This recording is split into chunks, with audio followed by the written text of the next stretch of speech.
예, 오늘은 소비자의 동기와 광고에 대해서 살펴보도록 하겠습니다. 이 동기는 우리가 심리학에서도 동기론이라고 해서 별도의 강좌로 개설되기도 해요. 근데 우리 학과에서는 동기와 정서라는 과목으로 아마 개설이 되기도 하는데, 이 동기라는 거는 뭐 우리가 심리학 개론에서도 배웠지만 우리 심리학의 아주 중요한 기초 이론 중에서도 비중이 굉장히 큰 이론이라고 볼 수 있어요. 우리 인간이 살아가는, 즉 생존과 관련된 가장 큰 요소가 바로 우리 인간의 동기라고 할 수 있습니다. 여러분들이 지금 공부를 하고 있는 것도 어떤 동기가 일어났기 때문에 공부를 하는 것이고, 우리가 살기 위해서 음식을 먹고 물을 마시고 하는 것도 다 동기라고 볼 수 있습니다. 그래서 이 동기에 이제 또 포함된 개념이 욕구, 인간의 욕구라고도 볼 수 있죠.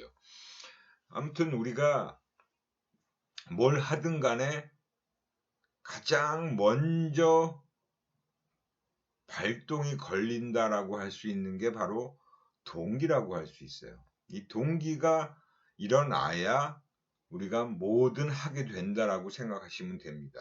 그래서 이 마케팅에서도 이 광고를 통해서 바로 소비자의 욕구를 자극하는 거죠. 그래서 소비자의 동기를, 구매 동기를 불러일으키는 거예요.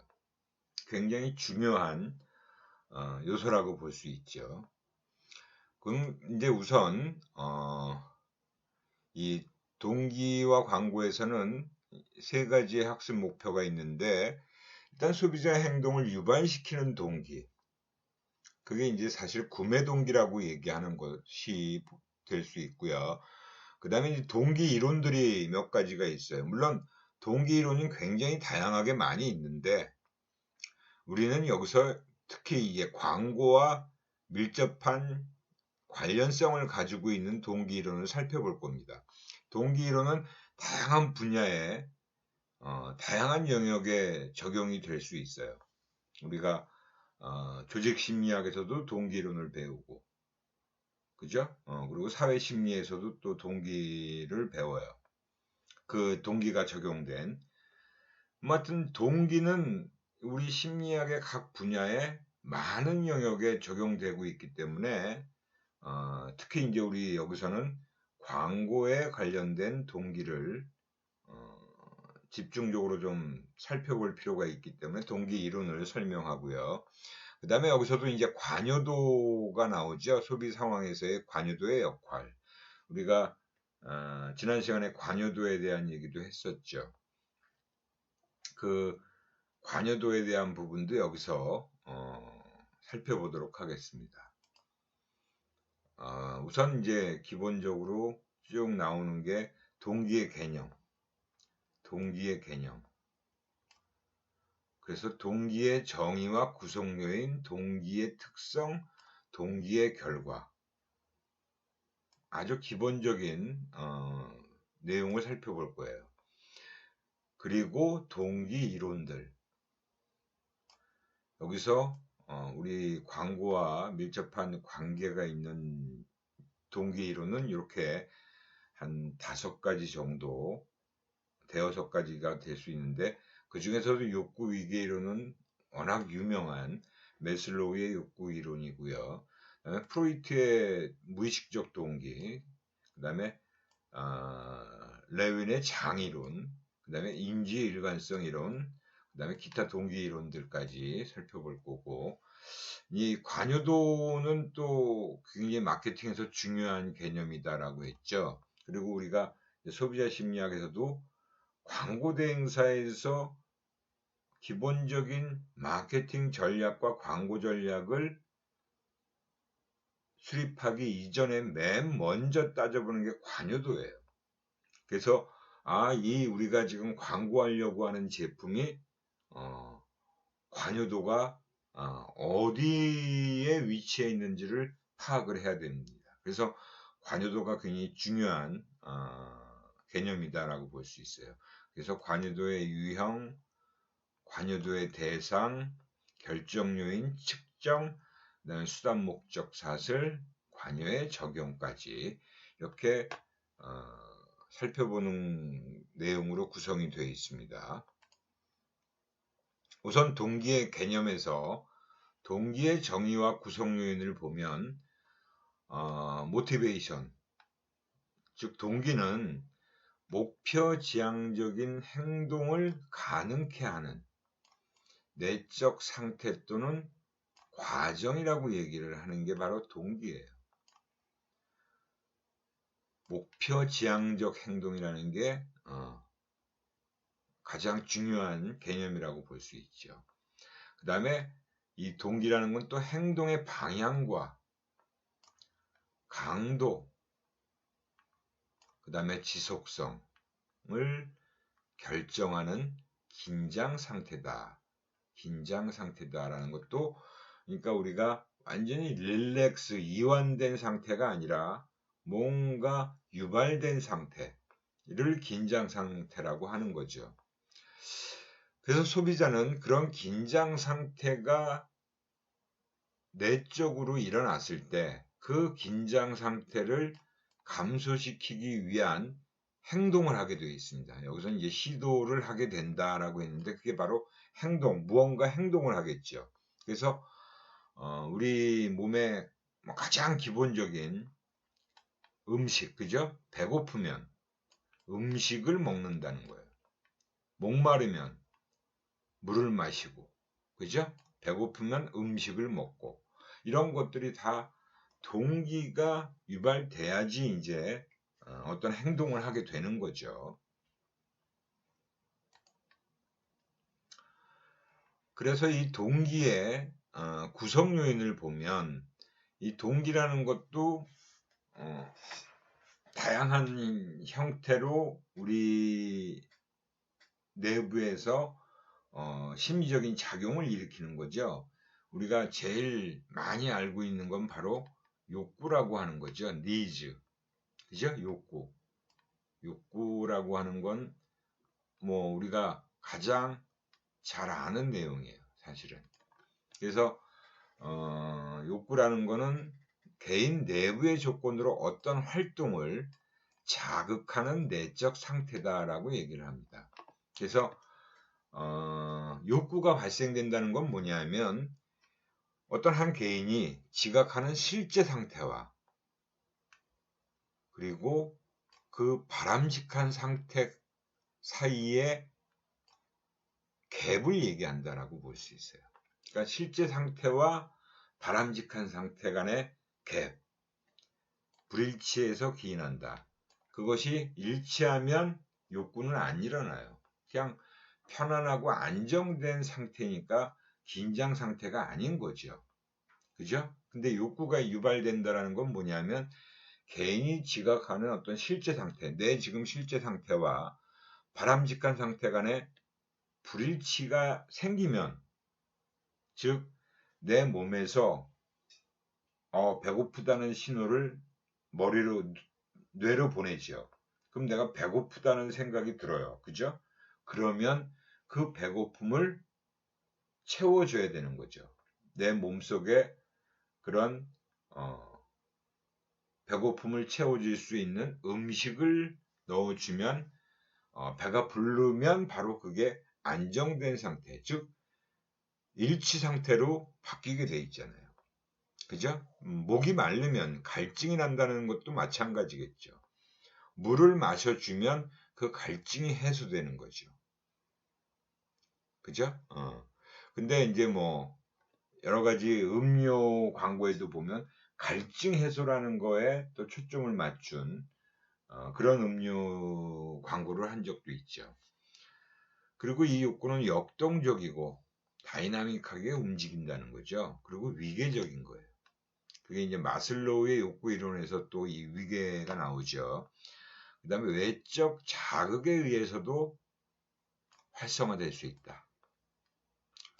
우리가 배고프면 음식을 먹는 거는 바로 내 내부의 어떤 상태 때문에 배고픔이 일어나서 동기, 욕구가 발생되잖아요. 뭘 먹어야겠구나. 근데 배가 고프지 않더라도 맛있는 어떤 그 음식을 보면 먹고 싶다라는 생각이 드는 거예요. 그건 외적 자극에 의해서 활성화되는 거죠.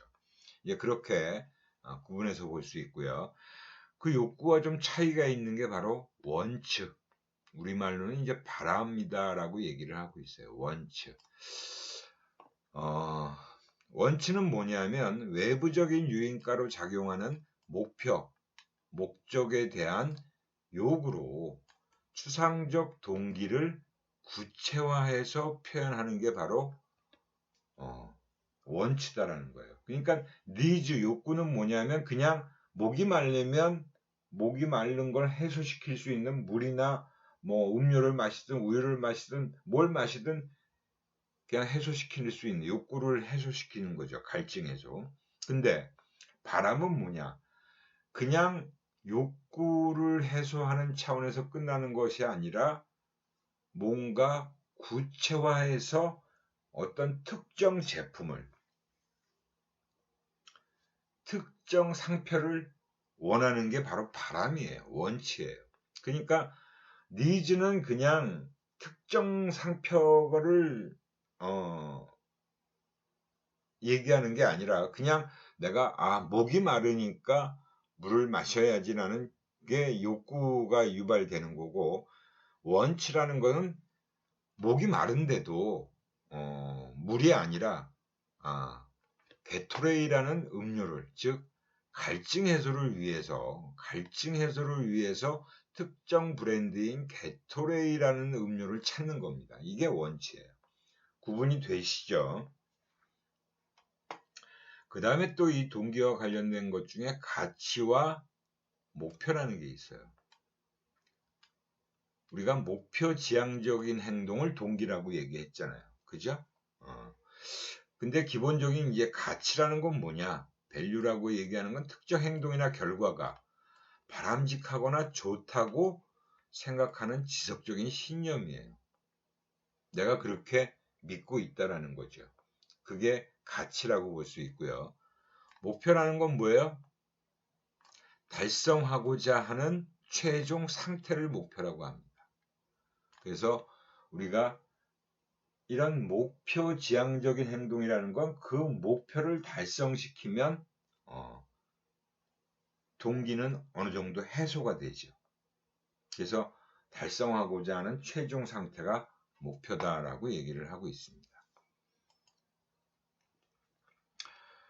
이렇게 해서 우리가 동기에 대한 개념, 정의들을 쭉 살펴봤어요. 이제 동기가 무엇이고 또 동기의 여러 가지 다른 형태의 유형의 욕구나 원츠 이런 것들을 우리가 구분해서 개념적으로 명확하게 구분해낼 수 있겠죠. 구분할 수 있으실 거예요. 그 다음에 나오는 건 이제 동기의 특성입니다. 동기의 특성. 여기서 한 5가지 정도를 제시하고 있는데요. 동기는 욕구에 기초한다. 그죠? 욕구. 그리고 긴장을 감소시킨다. 즉, 실제 상태와 바람직한 상태 간의 불일치에 의해서 긴장 상태가 유발되는 거예요. 그게 바로 욕구라는 거죠. 그래서 그렇게 되면 이제 동기가 활성화되고 동기라는 것이 바로 목표지향적인 행동을 해서 그 긴장 상태를 감소시키는 역할을 해주고 있다라고 보시면 돼요. 두 번째는 동기는 방향성을 갖는다. 그래서 우리가 목표지향적인 행동이다. 악취가 나요. 지금도 최근에도 이 페브리즈라는 방향제 광고가 다양하게 나오고 있죠.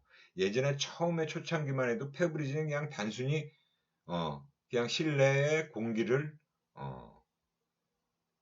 악취를 제거해주고 좋은 냄새가 날 수 있도록 해주는 게 페브리즈인데 요즘은 좀 더 구체적으로 욕실용 그 다음에 요즘엔 항균 작용까지 일어나는 뭐 외출하고 들어오면 옷에 뿌리고 뭐 가방에 뿌리고 침대 위에도 그냥 악취가 나는 상태로 땀 나는 것들을 다 페브리즈를 활용해서 악취를 제거하라고 하는 광고가 다양하게 나오고 있습니다. 이것도 역시 두 번째 특징이 방향성을 가지고 있다는 거예요. 세 번째는 특정 목표를 달성하고자 하는 정도는 동기의 강도에 달려 있다. 그게 얼마나 내가 강한 욕구냐 하는 거죠. 정말 목이 말라서 막 미칠 것 같아요. 그죠? 그러면 굉장히 그 목마름을 해소하기 위한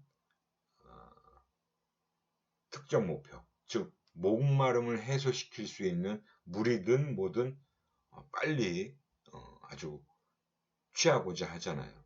그래서 그 동기의 강도에 달려 있다. 네 번째, 동기는 또 갈등이 생길 수 있어요. 그래서 우리가 접근 갈등이 있고 접근, 회피, 그 다음에 접근 회피 갈등이 있죠. 그 동기가 바로 그럴 때도 유발된다라는 걸 우리가 소비자 심리학에서도 그 갈등에 대한 마케팅에 대해서 우리가 살펴봤잖아요. 그죠? 역시 마찬가지로 담배를 피고 싶은데 그 담배가 건강을 해친다라는 거죠. 둘 간에 충돌이 일어나요. 그래서 우리가 요즘 최근에는 뭐 담배 값에다가 아주 안 좋은 막 여러 가지 질병 유발된 상태를 막 보여주는 그런 담배 값의 그런 패키지를 하고 있잖아요. 물론 뭐 금연 광고도 있고 뭐 음주도 마찬가지죠. 그런 것들이 바로 갈등이 유발되어지는 거죠. 그 다음에 상황에 따라 동기가 유발되고, 그죠? 활성화되는 겁니다. 매장에 디스플레이를 보고, 저거 사고 싶다. 라는 생각이 들 때가 있어요. 우리가 거리를 지나다닐 때 어떤 특정, 뭐, 의류 매장이다. 근데 거기 디스플레이 해 놓은 옷이, 딱 그냥 내가 지금 당장 저 옷을 사지 않아도 상관없는데, 가서 한번 입어볼까? 뭐 이런 생각이 드는 거예요. 근데 입어보니까 또 매장에 있는 점원이, 손님한테 딱 맞고 아주 잘 어울리는데요. 막 부추켜요. 그러면, 어때요? 막, 이걸 사마로 막, 그죠? 상황에 따라서 동기가 유발되고 활성화됩니다. 사실은 지금 당장 옷을 사려고 하는 욕구도 생기지 않았는데도 그런 경우가 바로 충동 구매라고 하는 거죠. 물론 이 충동 구매하고 관련된 얘기는 우리가 계획 구매냐 비계획 구매냐를 또 구분해서 얘기도 합니다. 근데 여기서는 뭐 그 내용까지 다 일일이 볼 필요는 없어요. 동기의 특성이라고 하는 5가지 이 내용에 대해서는 여러분들이 분명하고 확실하게 기억해 두셔야 되는 부분이에요. 중요하다라고 말씀드렸습니다. 그래서 이제 동기의 개념에서 마지막 동기의 결과 파트를 봅시다. 동기의 결과. 동기의 결과를 보면 목표 추구 행동. 목표 추구 행동이라는 건 바로 욕구가 유발되고 동기가 유발됐을 때 그 갈등 상태를 해소해 줄 수 있는 그런 행동을 한다는 거죠. 그래서 목표와 일치하는 행동을 유발하고 목표 지향 행동에 더 많은 시간과 에너지를 투입하게 된다라고 볼 수 있는 거죠. 그 다음에 이제 정보 처리와 의사결정 노력이에요. 정보 처리와 의사결정 노력. 동기가 높을수록 정보 수집과 평가에 들이는 노력은 커진다. 그죠? 그래서 우리가 정교와 가능성 모델, 여러분들이 소비자 심리학을 공부했거나 아니면 사회 심리학을 공부한 사람은 다 알 거예요. 정교와 가능성 모델에서 바로 정보 처리와 관련된 얘기가 나오죠. 그죠? 우선 정보를 처리하려고 하는 동기가 있냐 없냐를 먼저 우리가 생각하게 된다 그러지. 그죠? 동기가 낮으면 과거 패턴대로 의사결정을 한다. 결국은 동기가 낮다는 거는 생각하기 싫은 거예요. 뭘 고민하기도 싫어요. 정보 수집이나 막 이것저것 평가하는 그런 노력을 하지 않는다는 거예요. 그러니까 그냥 과거에 그냥 샀던 대로 해오던 대로 그냥 의사결정을 한다. 이게 우리가 또 뭐 제한적 의사결정이냐 확대적 의사결정이냐 하는 것과도 관련되죠. 그것도 소비자 심리학에서 우리가 다 배운 내용들입니다. 그게 바로 이제 예를 들면 일상용품의 구매예요. 뭐 생필품, 뭐 그냥 여러분들 쓰고 있는 치약이나 뭐 그런 것들, 비누, 샴푸, 늘상 구매하는 것들이 다 이런 부분에 해당된다라고 보시죠. 그 다음에 이제 관여도입니다. 관여도 이제 중요한 개념이라고 해서 우리가 또 뒤에서 따로 다루어 볼 텐데요. 우선 감지된 관여도예요. 그래서 이거는 뭐냐? felt involvement다라고 얘기를 하고 있는데 동기에 의해서 유발된 어떤 대상에 대한 관심도입니다. 즉 관여도라는 것은 내가 그 대상에 대해서 얼마나 관심을 가지고 있고 거기에 집중을 하고 있고 나한테 얼마나 중요하게 생각되는지 중요한 것인지를 따져보는 게 어떻게 보면 관여도라고 할 수 있어요. 그래서 관여도가 높다, 관여도가 낮다 이런 얘기를 하잖아요. 그죠? 어떤 대상에 대한 관심도예요. 여러분들도 특정 제품에 대해서 굉장히 관심이 많은 사람이 있을 거예요. 뭐 사람마다 다 틀리죠. 누구는 컴퓨터라는 것이 그냥 단순히 내가 어떤 일을 하기 위해 작업을 하기 위해 그냥 그런 기능만 갖춰져 있으면 된다라고 하는 사람이 있는가 하면 누구는 컴퓨터는 내가 그런 일만 하는 게 아니라 내 일상생활에서 매우 중요한 여러 가지 것들을 해결해 줄 수 있는 거기 때문에 관여도가 굉장히 높은 사람도 있고요. 그렇지 않은 사람도 있어요. 그러니까 동일한 제품이라 할지라도 사람에 따라서는 관여도가 다 다르게 나타납니다. 이렇게 해서 기본적인 동기와 관련된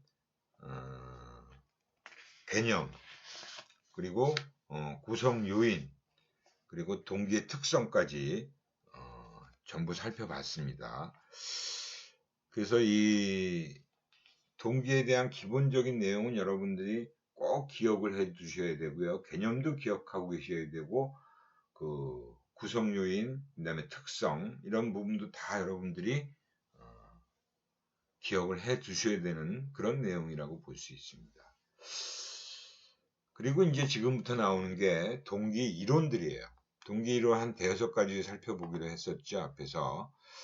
우선 그 메슬로우라는 학자가 얘기한 욕구 위계 이론입니다. 이 메슬로우라는 그 동기 이론가는 굉장히 심리학의 대가라고 할 정도로 이 욕구 위계 이론을 발표하면서 많은 연구도 유발했지만 아주 많은 시사점을 제공해 주고 있어요.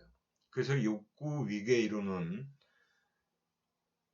우리 광고 심리학뿐만이 아니라 뭐 산업 심리학, 조직 심리학, 소비자 심리학, 그리고 뭐 다양한 분야의 응용 분야에서 다 적용이 되어지고 있습니다. 이 메슬로우의 욕구 이론이라는 게 굉장히 아주 확장성도 좋고 다양한 설명이 가능해요. 어떤 한 국가의 지금 그 삶의 지표가 어느 정도의 수준에 있느냐도 이 욕구 위계 모델을 가지고 설명하기도 합니다.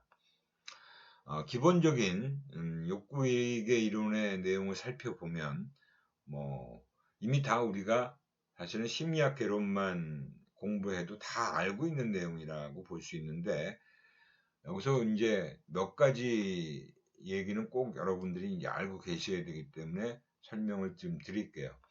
인간의 욕구는 우선순위가 있다. 그래서 이 하위 욕구부터 상위 욕구로 충족이 되어져야 나간다라고 본 거예요. 그래서 우선순위가 있고 하위 욕구가 충족되어야 상위 욕구가 또 일어난다는 겁니다. 그러니까 우리 인간들이 가장 기본적이고 밑바탕이 되는 욕구가 뭐예요? 사람들의 대부분의 사람들이 다 충족시켜야 되는 게 바로 생리적 욕구죠. 그래서 이 욕구 위계 이론이다라고 하는 것은 어떻게 보면 이 피라미드 모형을 하고 있는 이유도 뭐예요? 가장 밑에 놓여 있는 1차적 생리적 욕구라는 것은 대다수의 대부분의 사람들이 다 충족시키는 욕구입니다. 물론 전 세계 우리 지구상에 있는 인간들 중에 배고픔을 충족시키지 못해서 죽는 사람도 있어요. 아프리카에도 있고 몇몇 국가에서도 아주 못 사는 그런 나라에서는 배고파서 목말라서 죽는 사람들이 있다는 겁니다. 기아로 인해서 사망에 이르는 사람들이 있어요. 그죠? 그래서 이 생리적 욕구라는 건 우리 인간이 먹고 마시고 배고픔을 충족시키고 갈증을 해소시켜주고 그 다음에 성욕도 마찬가지로 인간의 본능이고 기본적인 욕구죠.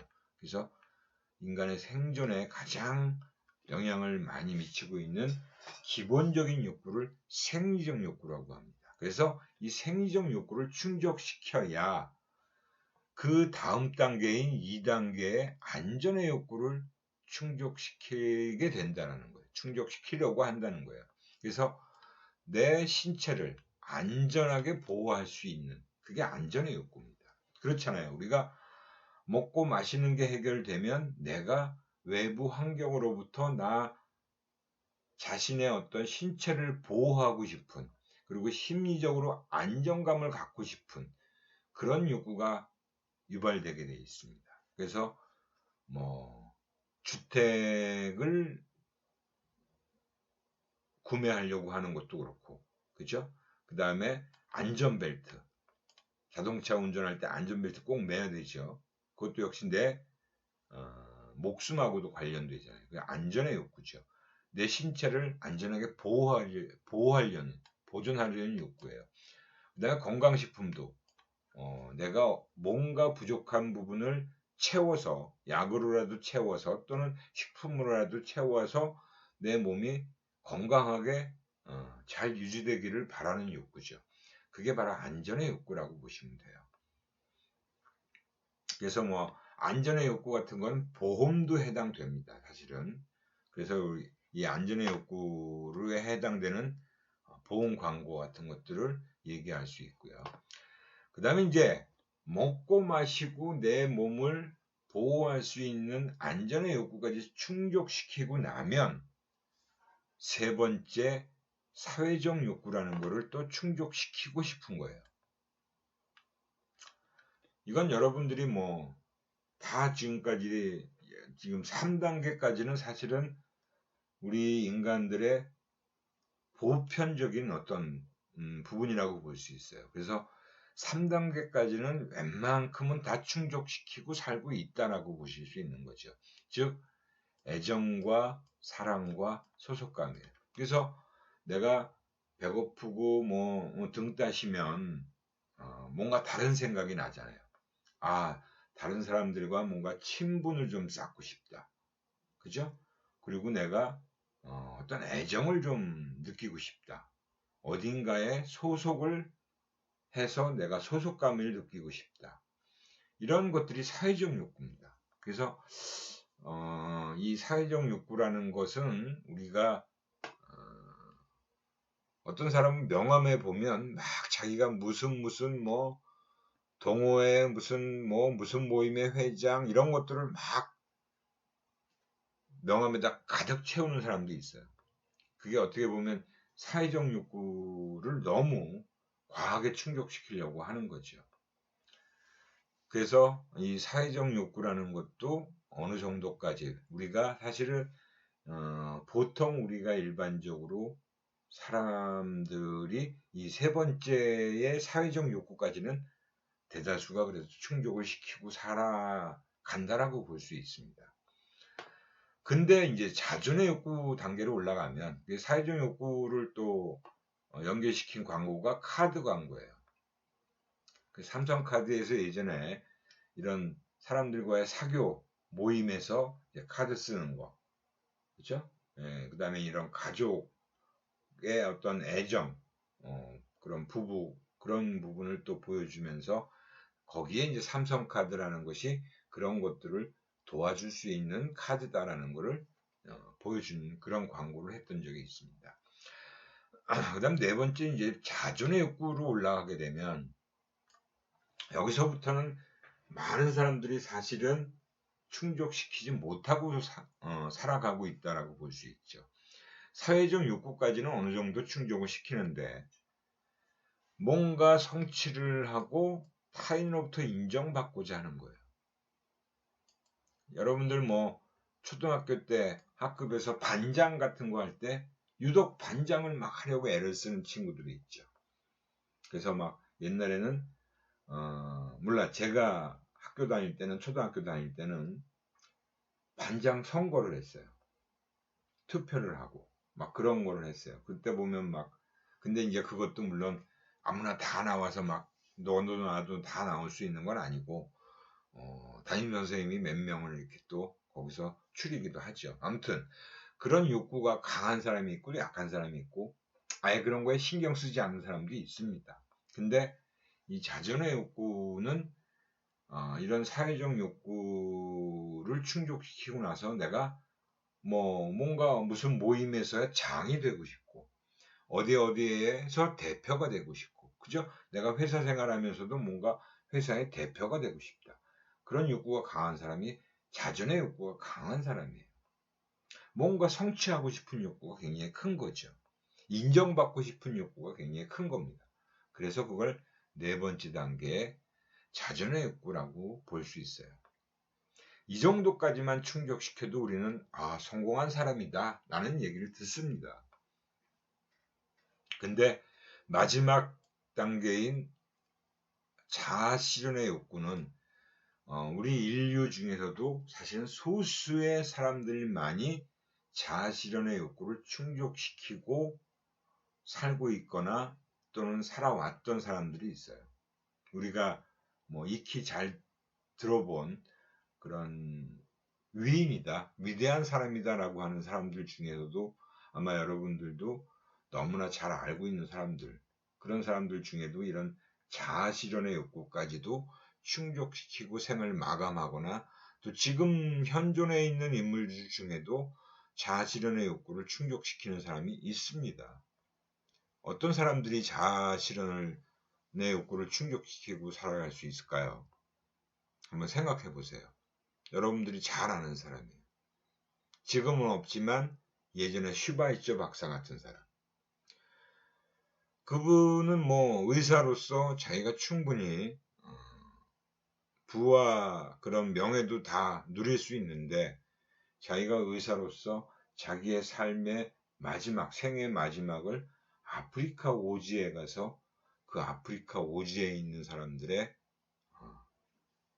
병을 치료해 주는데 남은 생을 바쳤잖아요. 그죠? 그런 분들은 어떻게 보면 이미 모든 그런 욕구들은 다 충족시키고 자아실현의 욕구까지도 충족시킨 사람이라고 볼 수 있습니다. 근데 지금 살아있는 사람 중에 또 누가 있을까요? 세계에서 제일 부자를 우리가 누구라고 하죠? 뭐 요즘 최근에 막 부자 1, 2, 3등이 좀 바뀌긴 했는데 원래 오랫동안 세계 1위로서의 부자, 1등 부자는 빌 게이츠였죠. 요새 최근에 이제 뭐 앨런 머스크라는 그 테슬라 모터스의 회장이 막 1등으로 올라가기도 했어요. 또 아마존의 그 회장도 또 역시 1등으로 올라가기도 했습니다. 그렇게 해서 막 왔다 갔다 하긴 하는데 가장 그래도 지속적으로 세계 최고의 부자라고 하는 이 빌 게이츠라는 사람은 이미 정말 누릴 수 있는 거 다 누렸잖아요. 그죠? 한 마이크로소프트를 창업하고 인정받고 회장까지 다 하고 세계적인 그 소프트웨어 회사로서 성장을 시켜놓고 자기는 지금은 빌 게이츠 재단이라고 해서 자기 부인과 같이 공동으로 대표로 있으면서 그 빌 게이츠 재단을 운영하고 있어요. 자기 재산의 대부분을 다 빌 게이츠 재단에 기부를 한 거죠. 그래서 그 빌 게이츠 재단을 통해서 이 지구상에 있는 어려운 정말 그런 배고픔, 목마름, 질병 이런 거로부터 보호를 받지 못하는 사람들을 위해서 구호 활동을 하고 있습니다. 빌 게이츠 재단을 통해서. 그런 사람이 이제 자아실현의 욕구를 충족시키는 사람이라고 볼 수 있습니다. 그래서 이런 욕구 위계 모델이라는 것이 매우 중요하다라고 얘기를 하는 거고, 매슬로우가 처음 욕구 이론을 제시할 때는 상위 욕구로 한번 올라간 욕구는 하위 욕구로 내려오지 않는다라고 그랬어요. 그리고 인간이 항상 하위 욕구를 충족시키고 난 뒤에 상위 욕구를 충족시킨다라고 주장을 했습니다. 근데 그 부분에 대해서 또 다른 심리학자들이 비판을 많이 했어요. 그래서 뭐 하위 욕구를 충족시키지 않더라도 오히려 건너뛰어서 상위 욕구를 충족시키려고 하는 사람도 있지 않느냐. 뭐 내가 물론 사람들 대다수의 사람들이 그렇지는 않겠지만 나는 뭐 밥은 좀 덜 먹더라도 그죠? 나는 다른 사람들과 사교적인 그런 교제에 더 돈을 쓰겠다. 또는 나는 뭐 밥은 못 먹더라도 뮤지컬은 보러 가겠다. 뭐 이런 그런 욕구를 더 충족시키고자 하는 사람들도 있는 거죠. 그러니까 그런 부분에 대해서 이제 어느 정도는 좀 허용적인 그런 오픈 마인드를 가지고 다른 학자들이 비판한 부분에 대해서 대부분 다 마슬로우가 수용을 했고 인정을 해줬습니다. 아무튼 정말 그 학자다운 아주 대가다운 모습을 보여준 거죠. 하지만 지금도 많은 영역에서 이 매슬로우의 욕구이익의 이론은 아주 많이 활용이 되고 있다고 보시면 돼요. 그래서 이 욕구위계 이론의 문제점이라고 하는 것을 몇 가지로 이렇게 정리해 놓은 겁니다. 뭐 방금 얘기했던 대로 하위 욕구보다 상위 욕구를 추구하는 사람도 있지 않느냐. 그 다음에 욕구의 진행 방향이 상위 욕구에서 하위 욕구로. 그러니까 불경기의 소비 패턴이다. 갑자기 막 그 경기가 안 좋아졌어요. 그러면 사실은 좀 이런 상위 욕구에 있던 사람들도 하위 욕구로 내려갈 수밖에 없는 거죠. 어려우니까. 그죠? 그 다음에 문화에 따라서도 사실은 위계 구조가 다르게 나타날 수 있는 부분인데 그 부분에 대해서는 사실 연구가 좀 덜 되지 않았느냐. 그래서 이 집단주의 문화인 동양에서는 자아실현보다 사회적 욕구가 더 강하더라. 뭐 우리 일본, 뭐 중국 같은 그런 동양에 있는 국가들에서 보니까 집단주의 문화가 대부분 지배하고 있는 동양 사회에서는 자아실현 욕구보다 오히려 사회적 욕구가 강하더라. 뭐 그래서 우리가 그런 아까 자기 그 자아실현을 하는 사람들을 보면 동양인보다는 오히려 그 서구에 있는 그죠 미국인이나 유럽인들이 더 많은 거죠. 그래서 우리 동양 사람들은 사회적 욕구를 우리나라 사람들만 해도 그렇잖아요. 사회적 욕구가 더 강하고 또는 그 성취 욕구, 그죠? 인정의 욕구 그런 것들이 더 강하기도 하죠. 그다음에 이제 연구자마다 제안하는 욕구의 유형이 달라질 수 있다는 것도 어느 정도 또 수용을 했습니다. 이런 비판도. 하지만 이런 그 매슬로우의 욕구 위계 이론은 정말 대단한 이론이다라고 볼 수 있어요. 인간의 욕구를 이렇게 위계적으로 구분했다는 것도 대단한 거고요. 그래서 아주 유용한 기본적인 이론입니다. 인간의 욕구 수준에 적합한 마케팅 메시지를 제공하는 거예요. 우리가 타겟으로 삼고 있는 사람들은 지금 욕구 수준이 어느 정도 단계에 위치해 있는지, 거기에 머무르고 있는지를 파악하면 그 사람들에게 아주 효과적인 마케팅 메시지는 뭐가 될지를 개발하는 거죠. 그래서 그런 것들을 제공하는 전략, 기본적인 욕구뿐만이 아니라 상위 수준의 욕구를 자극하는 광고를 제시할 필요성을 제안했다. 그래서 사실은 사람들이 나는 지금 비록 2단계 안전의 욕구도 완전히 충족시키지 못하고 있는데 광고를 제시할 때는 그 상위 욕구에서 표출되는 그런 광고를 많이 내보내잖아요. 사실은 그런 광고를 보고도 또 구매를 하는 사람들이 있죠. 물건들. 사실 집은 없어도 우리가 난 좋은 차를 타고 싶어. 좋은 차 타고 좀 다른 사람들한테 과시를 하고 싶어. 내가 다른 사람들하고 교제하는 데는 차가 더 중요해. 이런 사람들은 오히려 안전의 욕구는 완전히 충족시키지 못했더라도 그런 사회적 욕구를 충족시키는데 더 포커스를 맞춰야 되는 그런 광고를 타겟들한테 내보내는 경우도 있죠. 그런 것들을 자극하는 광고를 내보냅니다. 그런 것들이 이제 활용되고 있는 부분이라고 보시면 돼요. 그 다음에 이제 이 프로이트의 동기 이론은 심리 역동 이론이다라고 얘기를 하는데 심리 역동 이론, 무의식적 동기 이론이라고도 얘기를 하죠. 무의식 정신분석학적. 이 프로이트의 동기를 이해하려면 이 프로이트가 또 성격에 대한 이론에서도 또 중요한 얘기를 하죠. 이 성격의 구성 요소를 이 사람은 원초와 자, 초자라는 세 가지의 요소로서 설명을 하고 있어요. 이게 우리가 성격 심리학에서 또 이 부분은 사실은 자세히 다루고 있습니다. 우리가 심리학 개론에서도 이미 다 배운 내용이에요. 기본적인 내용들은 다 배웠죠. 그래서 원초화라는 건 이들을 얘기하는 거고요. 자아는 에고, 초자아는 슈퍼에고라고 얘기를 합니다. 이 세 가지 요소가 서로 간의 갈등에 의해서 막 성격이 표출된다라고 보고 있어요.